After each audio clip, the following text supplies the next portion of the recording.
Bismillahirrahmanirrahim. Assalamualaikum warahmatullahi wabarakatuh.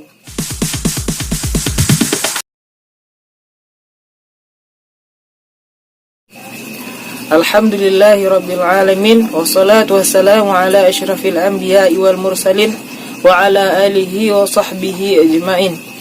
Ashhadu an la ilaha illallah wa ashhadu anna Muhammadar Rasulullah.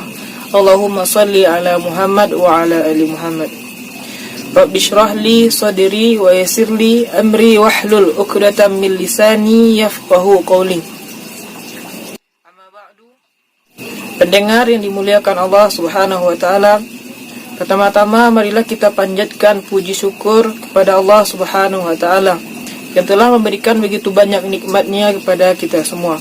Baik itu nikmat umur, nikmat kesehatan ataupun nikmat iman dan nikmat Islam. Kemudian salawat dan salam tidak lupa-lupanya kita kirimkan untuk Nabi junjungan kita, yakni Nabi besar Muhammad sallallahu alaihi wasallam, yakni dengan memperbanyak mengucapkan salawat atas beliau dengan mengucapkan Allahumma salli ala Muhammad wa ala ali Muhammad. Baiklah, pada hari ini saya akan izin menyampaikan judul ceramah saya yang berjudul Kehidupan Orang-orang yang Beriman. Nabi SAW bersabda dalam hadis yang berbunyi, ajaban li amri lil mu'min inna amrahu kullahu khair wa laysa dzalika li ahadin illa lil mu'min in asabathu sara syakara fakana khairan lahu wa in asabathu dara sabara fakana khairan lahu. Menakjubkan urusan seorang mukmin bahawa semua urusannya adalah kebaikan. Jika dia ditimpa oleh suatu nikmat, maka dia bersyukur, fakana khairan lahu, maka itu adalah kebaikan baginya. Wa in asabathu dara, jika dia ditimpa oleh suatu musibah, maka dia bersabar, fakana khairan lahu, maka itu juga adalah kebaikan baginya. Kemudian bahwasanya Bapak Ibu pendengar yang dimuliakan Allah Subhanahu wa taala, hidup ini tidak lepas dari yang namanya lepas dari yang namanya sabar dan syukur. Bersabar ketika dapat musibah dan bersyukur ketika mendapatkan nikmat. Ibu-ibu, bapak-bapak yang dimuliakan Allah Subhanahu wa taala, tidak dapat dipungkiri bahwasanya hidup ini tidak lepas dari yang namanya sebatas sabar dan syukur.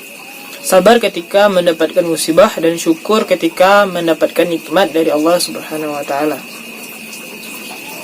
Dan Allah Subhanahu wa taala berfirman dalam Quran surat Al-Baqarah yang berbunyi, walanabluwannakum bisyai'im minal khaufi wal ju' wa naqsim minal amwali wal anfusi was samarat wa basyiris sabirin. Dan kami pasti akan menguji kamu dengan sedikit ketakutan, khauf wal ju' dengan kelaparan, wa naqsim minal amwali wal anfusi was samarat, dan menguji kamu dengan kekurangan harta, jiwa, wasamarat, dan kekurangan dan buah-buahan. Wabasyiris sabirin, dan beritakanlah kabar gembira kepada orang-orang yang bersabar.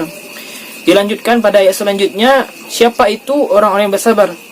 Alladzina idza asabathum musibah qalu inna lillahi wa inna ilaihi rajiun. Yaitu orang-orang yang apabila ditimpa musibah mereka mengatakan inna lillahi wa inna ilaihi raji'un. Sesungguhnya kami milik Allah dan hanya kepadanya lah kami kembali. Kemudian Bapak Ibu, bahwasanya kehidupan orang-orang beriman itu memiliki tolak ukur. Misalnya Nabi SAW bersabda, khairukum man ta'allamal Qur'an wa 'allamah. Sebaik-baik kalian adalah yang belajar Al-Qur'an dan mengajarkannya. Dan bahasanya sebagai orang yang beriman, mereka akan berlomba-lomba dan berusaha untuk belajar Al-Quran dan mengajarkannya. Diragukan keimanan seorang jika dia mengatakan beriman tetapi tidak belajar Al-Quran dan tidak mengajarkannya. Kemudian dalam hadis lain Nabi SAW bersabda yang berbunyi, khairukum li ahlihi wa ana khairukum li ahlihi. Sebaik-baik kalian adalah yang paling baik kepada keluarganya dan aku adalah yang paling baik kepada keluarganya. Nabi mengatakan bahwasanya yang paling baik adalah orang yang paling baik kepada keluarganya, dan sebagai orang beriman mereka akan berusaha untuk menjadi yang paling baik kepada keluarganya. Dan kemudian Nabi sallallahu alaihi wasallam mengatakan, wa ana khairukum wa ahlihi, dan aku adalah yang paling baik kepada keluarganya. Ini menunjukkan bahwa ada beberapa hikmah pelajaran yang kita ambil. Yang pertama, bahwasanya letak riya itu adanya di hati. Ketika seseorang mengatakan saya yang paling baik, bukan berarti mereka adalah sombong atau mereka riya. Kemudian pelajaran hikmah yang kedua, yaitu jika ingin menjadi yang terbaik sebagai orang beriman, berusaha menjadi yang terbaik dalam keluarga, maka Nabi katakan, wa ana khairukum li ahlihi, aku adalah yang paling baik kepada keluarganya. Oleh kerana itu, kita jika ingin bagaimana untuk menjadi yang paling baik kepada keluarga, maka kita berusaha untuk mencontoh bagaimana Nabi dengan keluarga-keluarga beliau, bagaimana beliau dengan istri beliau, bagaimana beliau dengan anak-anak beliau.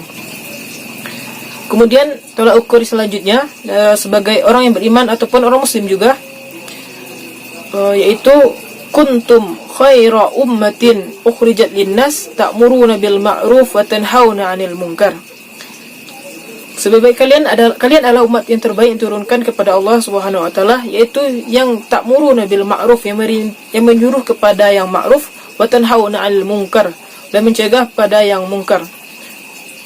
Kita dikatakan bukanlah yang terbaik itu bukanlah orang yang memiliki jabatan, bukanlah orang memiliki kekayaan, tetapi umat yang terbaik adalah umat yang ta'muruna bil ma'ruf wa tanhauna 'anil munkar, yaitu yang memerintahkan kepada yang ma'ruf dan mencegah kepada yang mungkar. Oleh kerana itu, sebagai orang beriman, kita berusaha untuk menjadikan diri kita orang-orang yang mencegah kepada yang mungkar dan menyuruh kepada yang ma'ruf.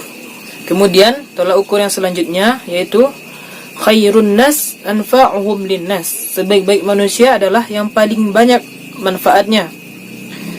Oleh kerana itu, sebagai orang yang mengaku beriman, orang yang berusaha untuk menjadi orang yang beriman, selayaknya malu ketika tidak memberikan manfaat untuk orang-orang yang lain, untuk lingkungannya, untuk keluarga atau yang lainnya.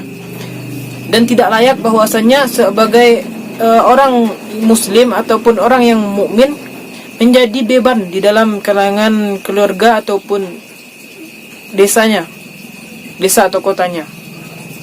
Oleh kerana itu, bapak-bapak, ibu-ibu yang dimuliakan Allah Subhanahu wa taala, kehidupan seorang mukmin itu adalah kehidupan yang sangat-sangat diimpikan oleh orang-orang, baik itu yang bukan non-muslim ataupun orang-orang muslim. Karena setiap yang terjadi pada mereka adalah kebaikan. Ketika mendapatkan musibah, mereka adalah baik bagi mereka. Apalagi ketika mendapatkan suatu nikmat. Sedangkan ketika mendapatkan musibah saja mereka bersabar, mereka menganggap itu adalah suatu kebaikan, apalagi mereka mendapatkan suatu nikmat dari Allah Subhanahu wa taala. Sekian dahulu untuk materi ceramah kita pada hari ini. Saya Muhammad Rafki. Mohon maaf jika ada salah. Jika ada kebenaran, itu datangnya dari Allah, dan jika ada kesalahan, itu dari saya sendiri. Saya akhiri dengan doa kafaratul majlis. Subhanakallahumma wa bihamdika asyhadu an la ilaha illa anta astaghfiruka wa atubu ilaik. Wassalamualaikum warahmatullahi wabarakatuh.